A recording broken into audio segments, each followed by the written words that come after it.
vós mesmos glorificai a Deus em vossos corpos, em vossos espíritos, aos quais pertence a Deus. Você não pertence à pombagira, você não pertence ao alcoolismo, você não pertence ao tabagismo, você não pertence ao espírito de prostituição. Você pertence ao Deus vivo, ao Deus vivo. Há uma cadeira que está posta na vida do homem, há uma cadeira que está posta na vida de um ser humano. A cadeira posta na vida do homem é o eu. O eu estabelece domínio sobre a vida do indivíduo. Mas aí o Senhor disse para Moisés: quando comparecerdes diante de Faraó, diga para ele que o eu sou te enviou. Não é outro Deus, não é uma outra personalidade. Diga que o eu sou. E aí Moisés vai dizer para Faraó, na terra de Gozém: quer saber quem me enviou com autoridade? Quer saber quem me ungiu com autoridade? Quer saber quem me enviou para fazer milagres aqui na terra do Egito, no meio de centenas e de milhares de Deus? Aí Faraó diz: diga aí o nome dele, diga o nome dele para que possamos saber quem te enviou. Aí Moisés vai abrir a boca ungida, vai abrir a boca cheia de poder, com o cordão na mão, e vai olhar para Faraó e vai dizer: o eu sou me enviou a voz. Mas isso ficou oculto durante muitos anos, diante das falas e dos pensamentos de todos aqueles que ouviram falar que o eu sou que esteve no deserto, o eu sou que esteve na terra de Faraó, o eu sou o eterno. Mas aí Jesus, no Novo Testamentário, vai estar revelando, pastor, vai estar revelando que o eu sou não era só um título. O eu sou estava alinhado com a visitação do ungido de Deus, Jesus de Nazaré, ungido de Deus. E ele vai proclamar a libertação, ele vai proclamar a cura, ele vai estabelecer o reino de Deus, dizendo: eu sou a ressurreição e a vida, eu sou o pão vivo que desceu dos céus, eu sou a água da vida. Ele disse: eu sou o caminho, a verdade e a vida, e ninguém vem ao Pai a não ser por mim. Você sabe o que eu quero dizer com isso? Que Jesus disse que você precisa olhar para Ele e entender que Ele é tudo o que você precisa. Oh, glória a Deus. Se você levantar a sua mão para adorar Jesus, adore! Ele é tudo o que você precisa. Para Marta, ele disse: eu sou a ressurreição e a vida. Para os sedentos, ele disse: eu sou a água da vida. Para os famintos, ele disse: eu sou o pão da vida. Para os que estavam perdidos, ele disse: eu sou o caminho. Para os que estavam na morte, ele disse: eu sou a vida. Para os que estavam distantes, ele disse: eu sou o único.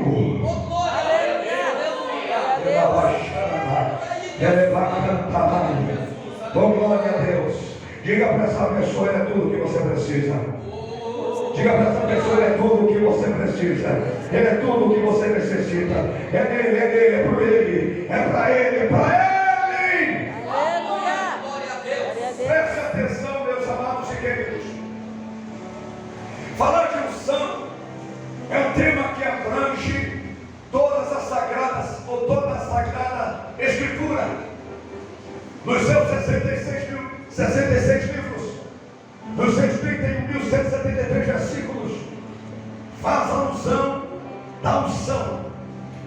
3 tipos distintos de pessoas podiam receber unção no Antigo Testamento. A primeira pessoa que recebia a unção eram os sacerdotes.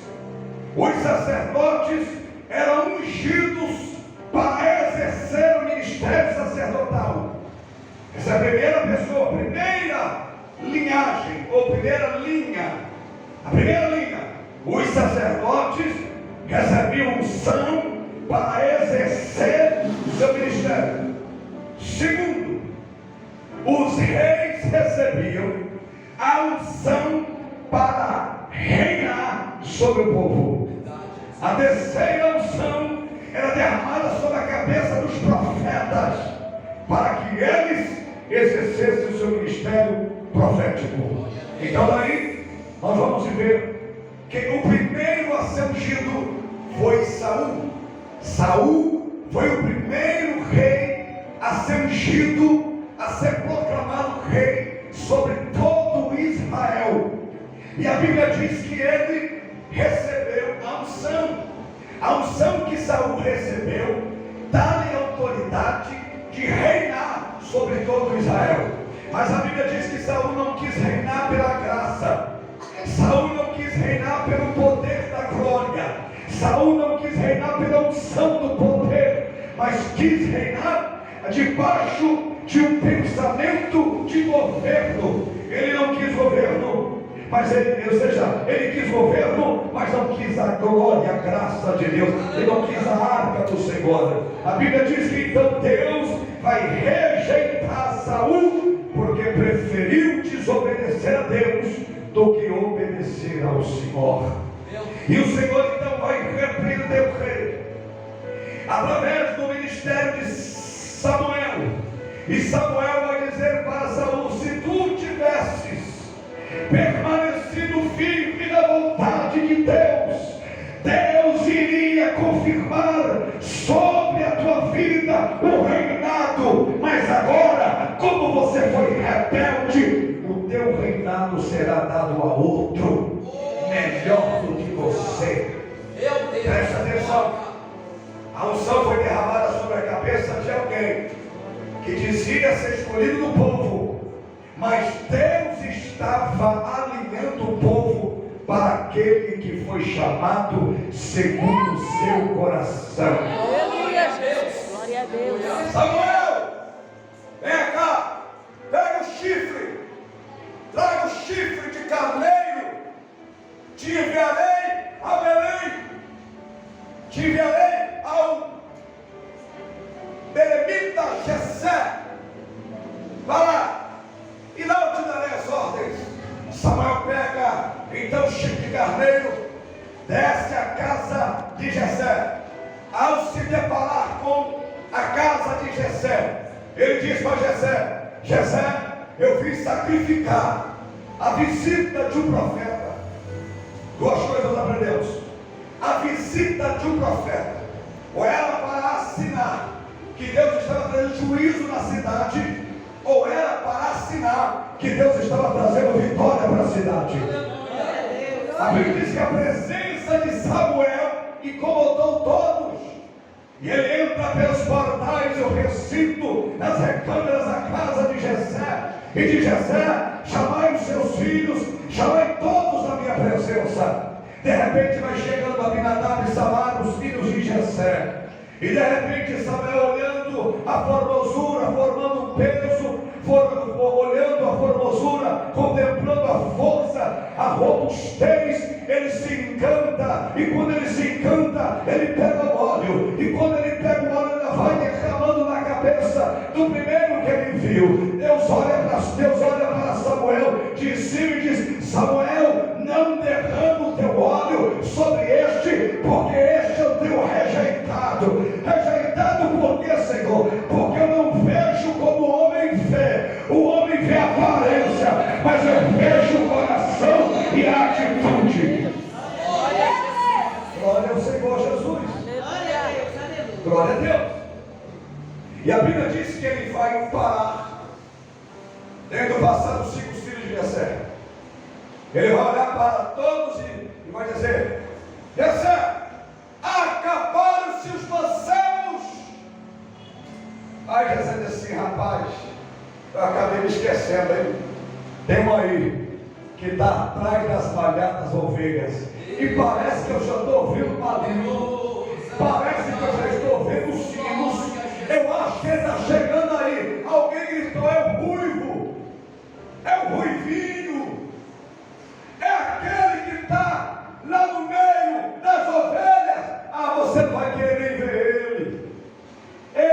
desprezível. E a Bíblia diz que Davi vem entrando. Davi vem entrando, cabelinho ruivo, magrelinho, canelinha seca, cabeçudo. Lá vem ele entrando. Quando ele vai entrando, a Bíblia diz que de repente, Samuel surta. Na unção de Deus diz assim: pai, estás perante mim, o rei de Israel. Aí o Senhor gritou do céu: não demora não, meu filho, derrama o azeite, derrama o azeite, derrama o azeite, derrama o azeite. Preste atenção, toda unção tem um preço a ser pago. Ungido não é para ser modelo de púlpito. Ungido não é para ficar debaixo dos holofotes. Ungido não é porque recebeu carteirinha que pode sair mandando e trazendo transtorno na casa de Deus. Ungido não é só para ocupar os assentos da igreja. Ungido não é só para ficar com destaque. Ungido é para receber pressão.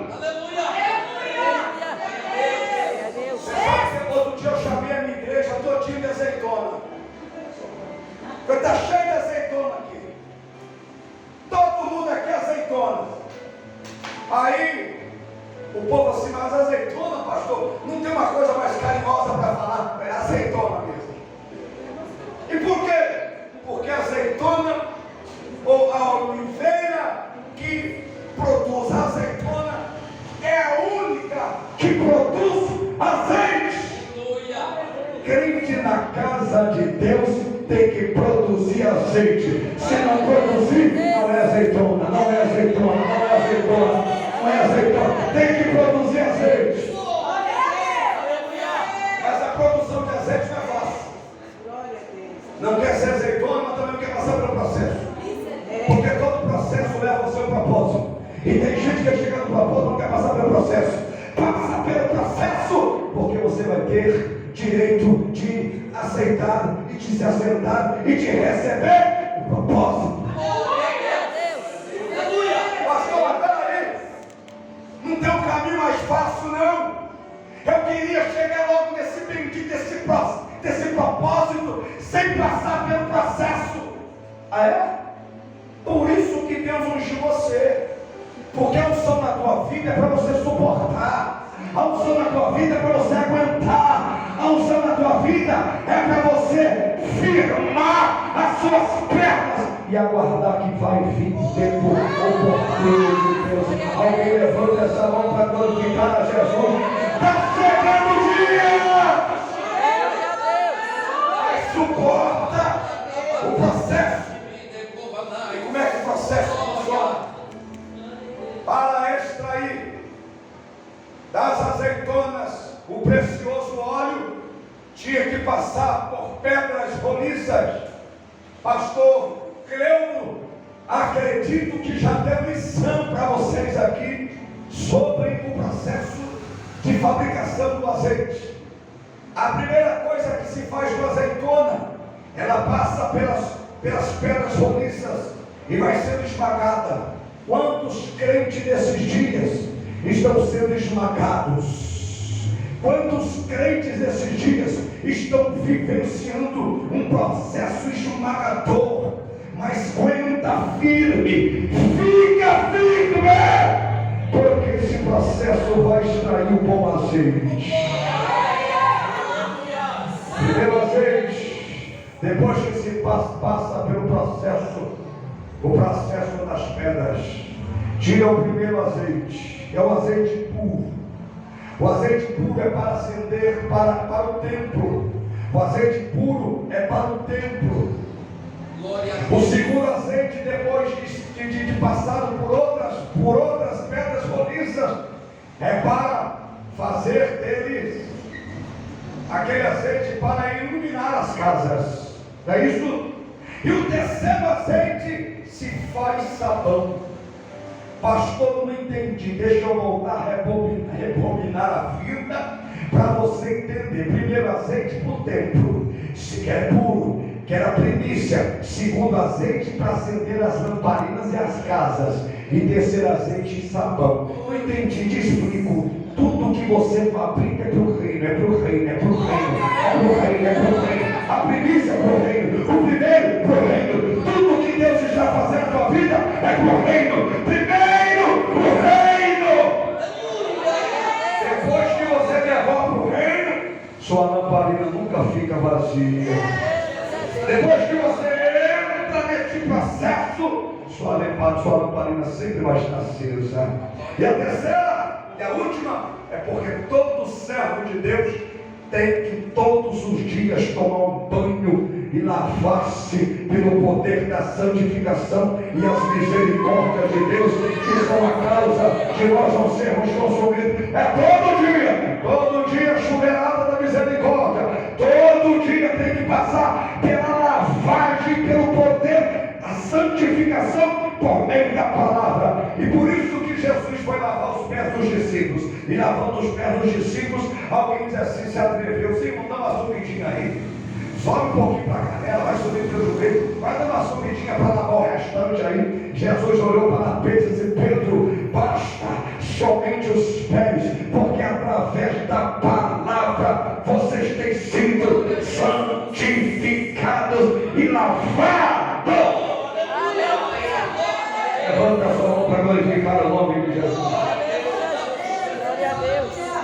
Glória a Deus. A Bíblia vai dizer então que ele foi ungido no meio dos seus irmãos. O óleo vai ser derramado sobre a cabeça de Davi. Capítulo 3, versículo 16 de 1 Samuel. E o Espírito do Senhor se apossou de Davi, e ele já não foi mais o mesmo. Preste atenção. Quando a unção vem na tua vida, a primeira coisa que ela quebra é o seu ego.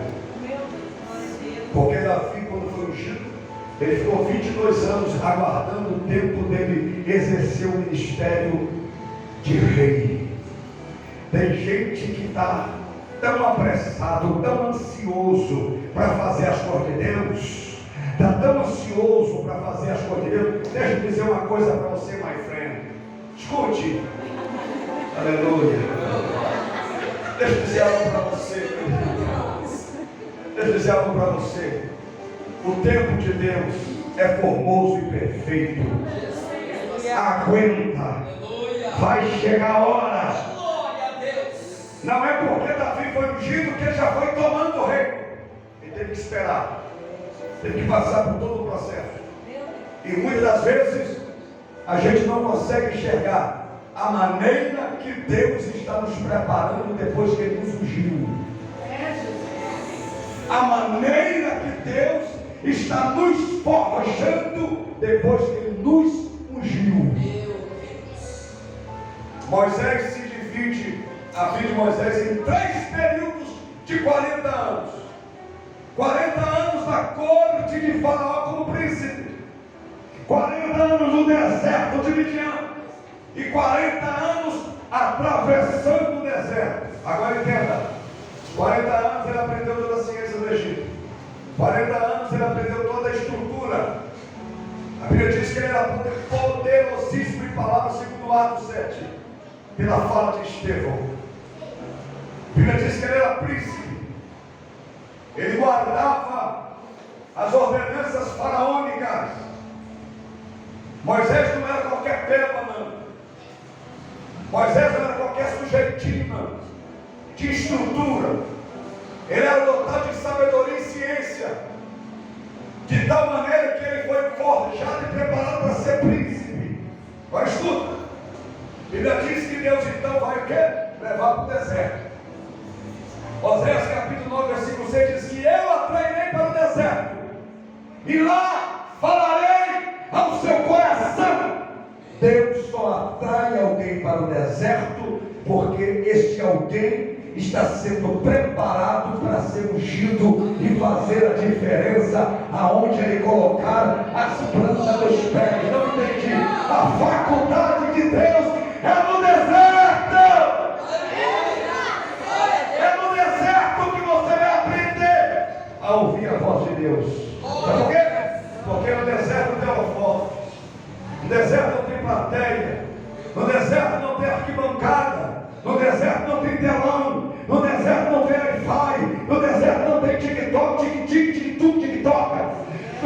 deserto não tem iPod, não tem iPad. No deserto não tem tecnologia. Deserto tem calango. Deserto tem serpente. Deserto tem oásis. Deserto tem chuva de areia. Deserto é 45 a 50 graus. Deserto é abaixo de 0 à noite. Deserto é comer a